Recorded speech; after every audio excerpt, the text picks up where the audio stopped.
नमस्कार विद्यार्थी मित्रांनो, आपल्या सर्वांचं स्वागत आहे ज्ञानमुद्रा अकॅडमीच्या ऑफिशियल यूट्यूब चॅनलमध्ये. मुंबई उच्च न्यायालय भरती संदर्भात एक नवीन नोटीस प्रसिद्ध झालेली आहे आणि त्याचीच माहिती आपण या व्हिडिओच्या माध्यमातून पाहणार आहोत. तुम्ही जर आपल्या चॅनलवर पहिल्यांदा आलेले असाल तर चॅनलला सबस्क्राईब करून घ्या, कारण की अशीच नवनवीन जाहिरातींची माहिती असो किंवा स्पर्धा परीक्षा क्षेत्रातील अपडेट असो, त्या तुम्हाला इथे मिळत असतात. आणि त्यासोबतच जर तुम्हाला ही नोटीस डाउनलोड करायची असेल तर त्याची लिंक डिस्क्रिप्शन बॉक्समध्ये दिलेली आहे. त्यावर जाऊन तुम्ही नोटीससुद्धा डाउनलोड करू शकता. आणि ज्या काही PDF असतात, म्हणजे व्हिडिओ वगैरे जर पाहायचा नसेल, तुम्हाला थेट नोटीस, जाहिराती, नोट्स वगैरे हव्या असतील, तर त्यासाठी आपण सेपरेट टेलिग्रामचा ग्रुप बनवलाय. त्यालाही तुम्ही जॉइन करू शकता. त्याची लिंक सुद्धा डिस्क्रिप्शन बॉक्समध्ये दिलेली आहे. तिथे तुम्हाला सर्वात फास्ट अपडेट मिळत असतात. चला तर मग स्टार्ट करूया आपण आपल्या आजच्या व्हिडिओला.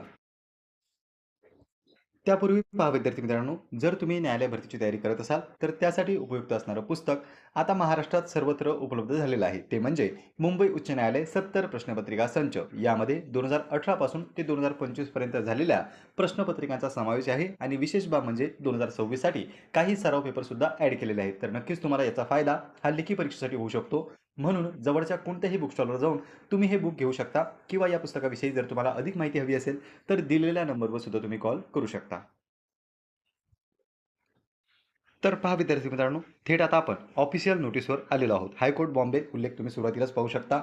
अगोदर त्यांनी रेफरन्सेस दिलेले आहेत. जी काही आपली ॲडव्हर्टाईज आली होती 8/12/2025ला, ज्यामध्ये stenographer, clerk, staff car driver, पिऊन, हमाल, फराश इत्यादी पदांची जी काही भरती होती त्या संदर्भात उल्लेख त्यांनी केलेला आहे. नंतर काय सांगितलंय की लिस्ट ऑफ 97 कॅन्डिडेट, म्हणजे पहा इथून महत्त्वाचा पॉईंट सुरू होतो की दुसऱ्या क्रमांकापासून. अगोदर तर जाहिरातीचा उल्लेख आहे, त्यानंतर list of 97 candidate whose candidate have been rejected for the post of stenographer. म्हणजे स्टेनोग्राफर या पदासाठी जे काही 97 कॅन्डिडेट रिजेक्ट केलेले आहेत त्यांच्या संदर्भात ही नोटीस काढण्यात आली. तर फक्त स्टेनोग्राफर पदासाठी आहे का? तर नाही. स्टेनोग्राफर हायर ग्रेड त्या ठिकाणी 97 कॅन्डिडेट रिजेक्ट झाले. नंतर जर तुम्ही पाहिलं लोअर ग्रेड तर 140 कॅन्डिडेट रिजेक्ट झालेले आहेत.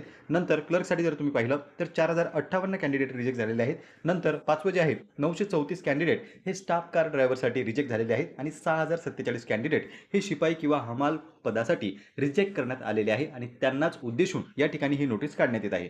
नोटीसमध्ये काय सांगताय की list of candidate whose candidate have been rejected for the post of stenographer असो किंवा हायर स्टेनोग्राफर, क्लर्क, ड्रायव्हर तसेच पिऊन ह्या या ठिकाणी पहा हे have been published on the website. म्हणजे वेबसाईटवर यादी लागलेली होती. जे काही पात्र उमेदवार ठरले त्यांची सुद्धा यादी आली होती. आणि त्यासोबतच जे काही अपात्र ठरलेले उमेदवार आहेत त्यांची सुद्धा यादी वेबसाईटवर प्रसिद्ध करण्यात आलेली होती. If any candidate have any objection regarding rejection किंवा of his her candidate may send her objection with appropriate reason and supporting documents proof along with the full name and registration ID on the below mention email ID before 23/3/2026 till 5 वाजेपर्यंत. म्हणजे पहा विद्यार्थी मित्रांनो, अत्यंत महत्त्वाची सूचना आहे. तुम्ही, तुमचा मित्र, मैत्रीण कोणीही असेल ज्याने न्यायालय भरतीचा फॉर्म भरलेला असेल कोणत्याही पदासाठी, मग ते स्टेनोग्राफरपासून ते शिपाई पदापर्यंतचा, तर त्यांच्यापर्यंत ही माहिती तुम्ही नक्की पोहोचवा. जर तुमचं नाव अपात्र लिस्टमध्ये किंवा रिजेक्ट केलेल्या लिस्टमध्ये जर तुमचं नाव असेल तर सध्या तुम्हाला ऑब्जेक्शन घेण्यासाठी संधी देण्यात आलेली आहे. मात्र त्याचा टायमिंग खूप कमी आहे. 23 मार्चपर्यंतच आपल्याला या ठिकाणी ऑब्जेक्शन घ्यायचे आहे. आणि काय करायचं आहे ऑब्जेक्शनमध्ये? तर जे काही आपलं रिझन आहे की कोणत्या कारणाने आपला फॉर्म रिजेक्ट झाला असं आपल्याला वाटतो, त्या संदर्भातील सपोर्टिंग डॉक्युमेंट्स, म्हणजे फॉर एक्झाम्पल जर तुम्ही फी भरलेली असेल आणि तरीही तुमचा फॉर्म रिजेक्ट झालेला असेल तर तुमची जी काही पेमेंटची स्लिप आहे त्याचं तुम्ही कॉपी, त्यासोबतच तुमचे जे काही डॉक्युमेंट्स आहेत आणि रजिस्ट्रेशन तुमचा जो फॉर्म आहे तो या ठिकाणी तुम्ही सबमिट करू शकता. म्हणजे जे पेमेंटचं प्रूफ आहे ते तुम्हाला द्यावं लागेल. तर जे काही रिजेक्शनचं रिझन असेल त्या पद्धतीने तुम्ही तुमचं डॉक्युमेंट किंवा तुमचं जे काही ऑब्जेक्शन आहे ते इथे घेऊ शकता. सोबत तुम्हाला सपोर्टिंग डॉक्युमेंट सुद्धा जोडायचे आहेत.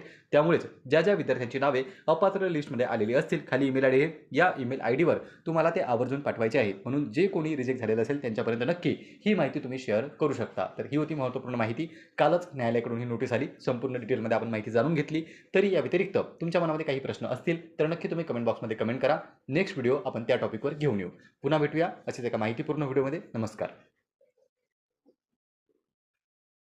नमस्कार विद्यार्थी मित्रांनो, आपल्या सर्वांचं स्वागत आहे ज्ञानमुद्रा अकॅडमीच्या ऑफिशियल यूट्यूब चॅनलमध्ये.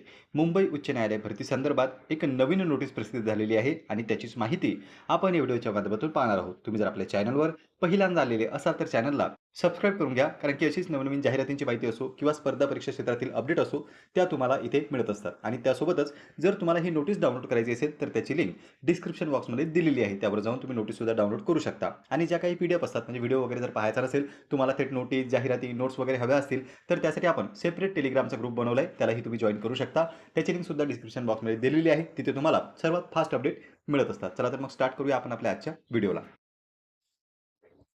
त्यापूर्वी पहा विद्यार्थी मित्रांनो, जर तुम्ही न्यायालय भरतीची तयारी करत असाल, तर त्यासाठी उपयुक्त असणारं पुस्तक आता महाराष्ट्रात सर्वत्र उपलब्ध झालेलं आहे. ते म्हणजे मुंबई उच्च न्यायालय 70 प्रश्नपत्रिका संच. यामध्ये 2018 पासून ते 2025 पर्यंत झालेल्या प्रश्नपत्रिकांचा समावेश आहे आणि विशेष बाब म्हणजे 2026 साठी काही सराव पेपर सुद्धा ॲड केलेले आहेत. तर नक्कीच तुम्हाला याचा फायदा हा लेखी परीक्षेसाठी होऊ शकतो. म्हणून जवळच्या कोणत्याही बुक स्टॉलवर जाऊन तुम्ही हे बुक घेऊ शकता किंवा या पुस्तकाविषयी जर तुम्हाला अधिक माहिती हवी असेल, तर दिलेल्या नंबरवर सुद्धा तुम्ही कॉल करू शकता. तर पहा विद्यार्थी मित्रांनो, थेट आता आपण ऑफिशियल नोटीसवर आलेलो आहोत. हायकोर्ट बॉम्बे उल्लेख तुम्ही सुरुवातीलाच पाहू शकता.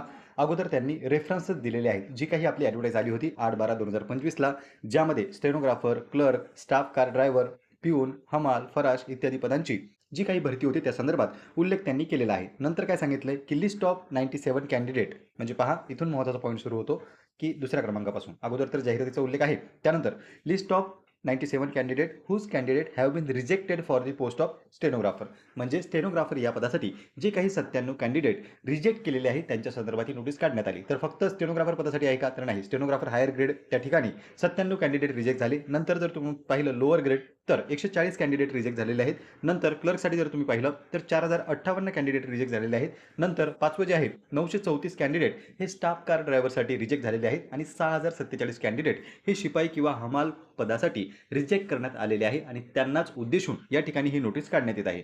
नोटीसमध्ये काय सांगताय की list of candidate whose candidate have been rejected for the post of stenographer असो किंवा हायर स्टेनोग्राफर, क्लर्क, ड्रायव्हर तसेच पिऊन हॅव या ठिकाणी पहा हे have been published on the website, म्हणजे वेबसाईटवर यादी लागलेली होती. जे काही पात्र उमेदवार ठरले त्यांची सुद्धा यादी आली होती आणि त्यासोबतच जे काही अपात्र ठरलेले उमेदवार आहेत त्यांची सुद्धा यादी वेबसाईटवर प्रसिद्ध करण्यात आलेली होती. If any candidate have any objection regarding rejection किंवा of his her candidate may send her objection with appropriate reason and supporting documents proof along with the full name and registration ID on the below mention email ID before 23/3/2026 till 5 वाजेपर्यंत. म्हणजे पहा विद्यार्थी मित्रांनो, अत्यंत महत्त्वाची सूचना आहे. तुम्ही, तुमचा मित्र, मैत्रीण कोणीही असेल ज्याने न्यायालय भरतीचा फॉर्म भरलेला असेल कोणत्याही पदासाठी, मग ते स्टेनोग्राफरपासून ते शिपाई पदापर्यंतचा, तर त्यांच्यापर्यंत ही माहिती तुम्ही नक्की पोहोचवा. जर तुमचं नाव अपात्र लिस्टमध्ये किंवा रिजेक्ट केलेल्या लिस्टमध्ये जर तुमचं नाव असेल तर सध्या तुम्हाला ऑब्जेक्शन घेण्यासाठी संधी देण्यात आलेली आहे. मात्र त्याचा टायमिंग खूप कमी आहे. 23 मार्चपर्यंतच आपल्याला या ठिकाणी ऑब्जेक्शन घ्यायचे आहे. आणि काय करायचं आहे ऑब्जेक्शनमध्ये? तर जे काही आपलं रिझन आहे की कोणत्या कारणाने आपला फॉर्म रिजेक्ट झाला असं आपल्याला वाटतो त्या संदर्भातील सपोर्टिंग डॉक्युमेंट्स, म्हणजे फॉर एक्झाम्पल जर तुम्ही फी भरलेली असेल आणि तरीही तुमचा फॉर्म रिजेक्ट झालेला असेल तर तुमची जी काही पेमेंटची स्लिप आहे त्याचं तुम्ही कॉपी, त्यासोबतच तुमचे जे काही डॉक्युमेंट्स आहेत आणि रजिस्ट्रेशन तुमचा जो फॉर्म आहे तो या ठिकाणी तुम्ही सबमिट करू शकता. म्हणजे जे पेमेंटचं प्रूफ आहे ते तुम्हाला द्यावं लागेल. तर जे काही रिजेक्शनचं रिझन असेल त्या पद्धतीने तुम्ही तुमचं डॉक्युमेंट किंवा तुमचं जे काही ऑब्जेक्शन आहे ते इथे घेऊ शकता. सोबत तुम्हाला सपोर्टिंग डॉक्युमेंट सुद्धा जोडायचे आहेत. त्यामुळेच ज्या ज्या विद्यार्थ्यांची नावे अपात्र लिस्टमध्ये आलेली असतील खाली ईमेल ID आहे, या ईमेल IDवर तुम्हाला ते आवर्जून पाठवायचे आहे. म्हणून जे कोणी रिजेक्ट झालेलं असेल त्यांच्यापर्यंत नक्की ही माहिती तुम्ही शेअर करू शकता. तर ही होती महत्त्वपूर्ण माहिती. कालच न्यायालयाकडून ही नोटीस आली. संपूर्ण डिटेलमध्ये आपण माहिती जाणून घेतली. तरी या व्यतिरिक्त तुमच्या मनामध्ये काही प्रश्न असतील तर नक्की तुम्ही कमेंट बॉक्समध्ये कमेंट करा. नेक्स्ट व्हिडिओ आपण त्या टॉपिकवर घेऊन येऊ. पुन्हा भेटूया असेच एका माहितीपूर्ण व्हिडिओमध्ये. नमस्कार.